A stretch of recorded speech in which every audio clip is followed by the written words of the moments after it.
भारतातली सगळ्यात लहान तू गिर्यारोहक पण आहेस. हो, भारतातली सगळ्यात लहान. आणि 8व्या वर्षी तू एव्हरेस्ट बेस कॅम्प केलास.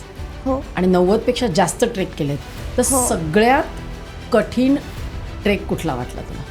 तर तसं बघायला गेलं महाराष्ट्रात सह्याद्रीत तर मला EMK करून आहे, अलंग मदन कुलन.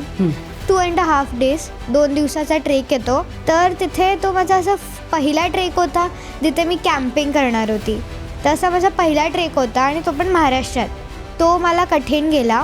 आउट ऑफ महाराष्ट्र हिमाचल साईडला युनाम करून माउंट युनाम 6111 मीटर्स आहे. तर तो ट्रेक मला असा कठीण गेला. मी 2 वेळा ट्राय केला, दोन्ही वेळा मी फेल झाली. पहिल्यांदा मी जेव्हा केला तेव्हा माझ्या शूजमुळे आणि दुसऱ्यांदा क्लायमेट चेंजमुळे ते झालं. मग सेकंड टाईम पण नाही झाला आहे. तर आत्तापर्यंत माउंट युनामचा ट्रेक करायचा बाकी आहे.